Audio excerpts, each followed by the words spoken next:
Good morning, Dobie 9 Longhorns. Miss Looper here. I want to talk to you for a little bit today in homeroom about something that's going to be coming up for you, and that is going to be 10th grade course selection.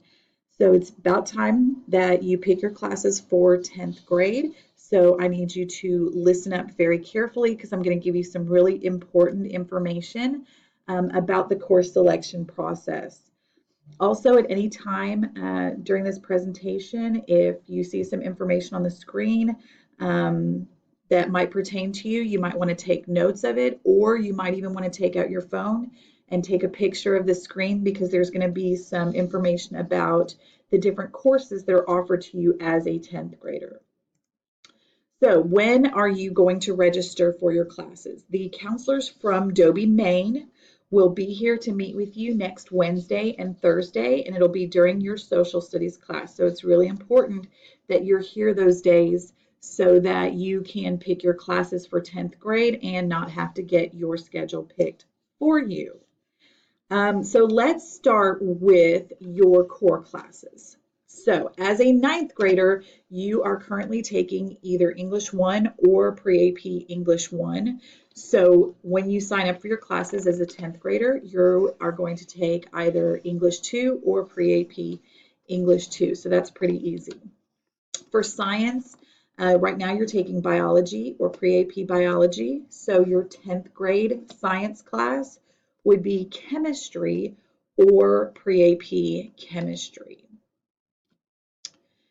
For social studies, you are probably taking either world geography or AP human geography. So your choice for 10th grade for social studies is going to be world history, or you can take AP world history. For math, if you are in Algebra 1 currently, you will either take geometry or Pre-AP geometry next year. For those of you that are currently taking geometry, you will take either Algebra 2 or Pre-AP Algebra 2 for the next math selection. So that's pretty much it for core classes. They're pretty straightforward and easy. So let's take a look at your electives. So just like this year, you're going to have 3 electives to choose from. So let's take a look at those. So here are some required electives that you may need to take. For example, if you are taking a level 1 of a foreign language this year, of any of our 5 foreign languages, next year you need to sign up for the second level of that language. Unless you took the credit by exam and passed the credit by exam for level 2, you need to go ahead and sign up for that class. For your endorsement elective, so for example, if you are currently taking principles of business, principles of ag, principles of human services, or medical terminology, you're just going to sign up for the next course in that sequence. And there's a few different options there that you can discuss with the counselor when you meet. For PE and athletics, if you are going to continue playing a sport next year, then you would just sign up for that sport.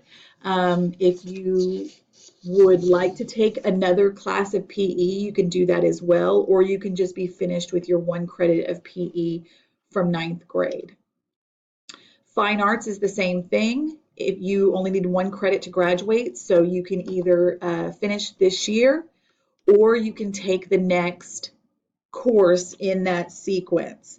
And I'll have that on the next slide, what some of those options are. So these are just some required electives that you do have to have for graduation. If you have not taken your PE credit yet this year, I would suggest you go ahead and do that.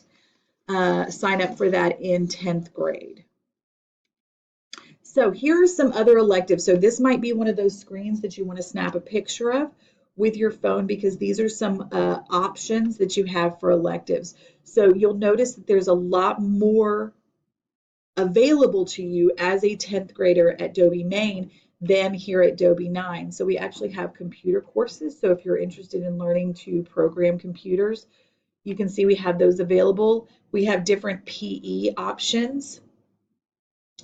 Foundations of PE is another regular PE class, weightlifting, outdoor education, or ROTC.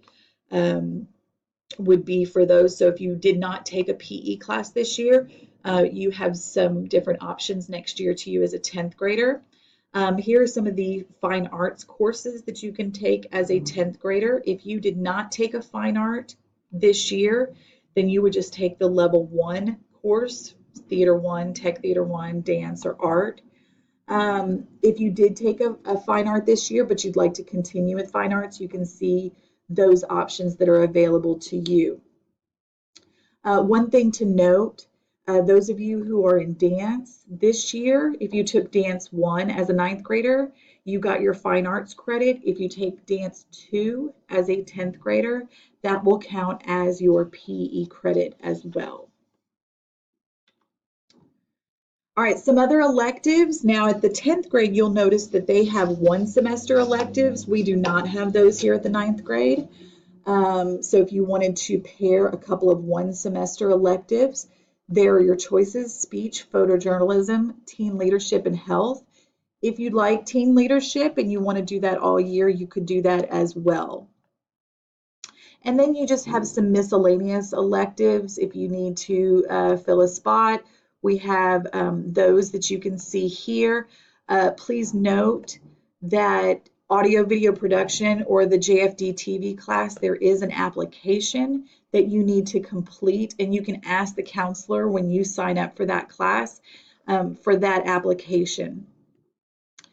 So those are just some different electives that will be open to you if you are on, especially those of you who are on the STEM endorsement or the multi-studies endorsement. You have more elective options open to you. So you may want to snap a picture of this screen so that you can have that to be thinking about what you want to take as a 10th grader.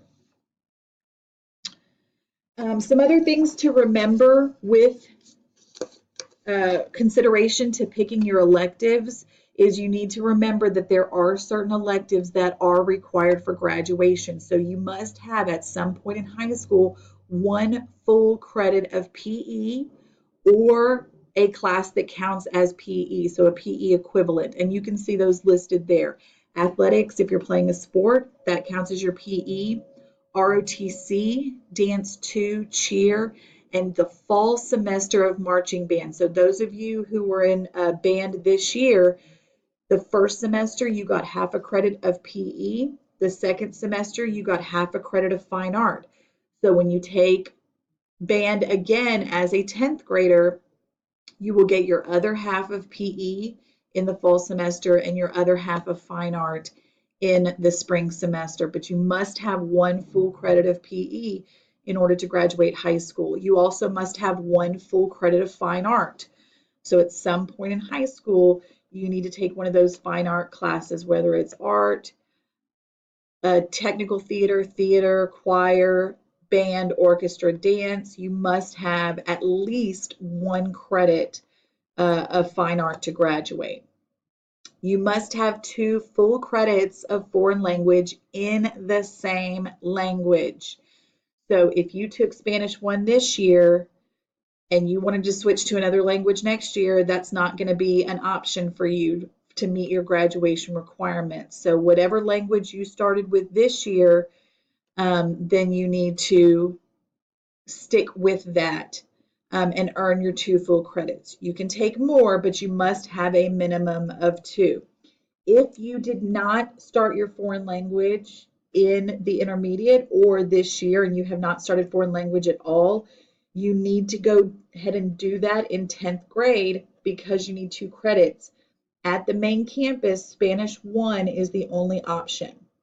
So if you did not start foreign language yet, Spanish is going to be your only option to earn your foreign language credit. Another requirement for graduation in the state of Texas is that you must demonstrate speech proficiency. There are a few different ways that you can see that you can demonstrate speech proficiency. If you took and passed this year Principles of Business, Principles of Human Services, or Principles of Ag, that meets your speech requirement for graduation. Those of you who are in theater, if you took theater and passed theater this year, that will also demonstrate your speech proficiency. And then the final way is to actually take the speech class. Some of you did that at in intermediate school in 7th or 8th grade, which is fine. That counts for high school credit. If not, if you have not met any of these requirements, you might want to consider go ahead and register for speech next year. It's a 1 semester course, so you could pair that with health or photojournalism, team leadership, something like that, but you should go ahead and get that graduation requirement out of the way. All right, I've given you a lot of information. Hopefully you've been taking notes or been taking snapshots of the screen as I've been going through. So in conclusion, you really need to think carefully about your course selection. What you choose next week is what you will be taking in 10th grade. There is not going to be a whole lot of room to be moving you back and forth between different classes. One thing also is that we look at what you choose for your courses and base teacher needs on that. If we need to hire other teachers or if whatever, how many sections we need, we base that on what you pick. So you need to think carefully about what you want to take in 10th grade. If you have any questions about your course selection or the credits that you need, anything like that, before you meet with the Dobie, Maine counselor, please come see us in the counseling office so that we can help you make the best decision possible for that. So with that said, have a great Friday, have a great weekend, really think about the courses that you want to take, and we'll see you on Monday.